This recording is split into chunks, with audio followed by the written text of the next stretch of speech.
যত গুরুত্বপূর্ণ ব্যক্তি হই না কেন, আমরা রিজিকের সন্ধান করতে গিয়ে রিজিকদাতাকেই ভুলে যাই।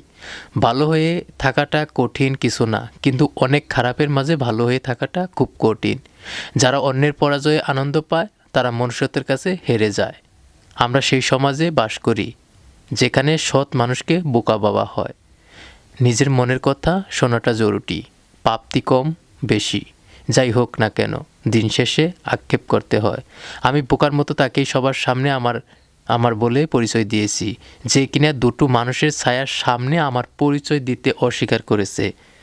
অপেক্ষা করুন, একদিন হয়তো আপনার রব এত বেশি দিবেন যে যা চেয়েছিলেন সেটাই ভুলে যাবেন।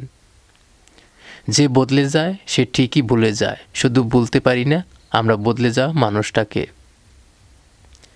একজন প্রকৃত বন্ধু জীবনের সবচেয়ে বড় পাওয়ার মূল্যবান উপহার।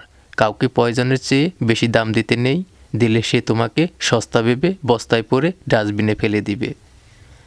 আজ স্মৃতির পাতা উল্টে দেখলাম কত মানুষের জীবন থেকে হারিয়ে গেছে, কত চেনা মানুষ অচেনা হয়েছে। হয়তো কোনো একদিন আমি অচেনা হয়ে যাব এই পৃথিবীর কাছে।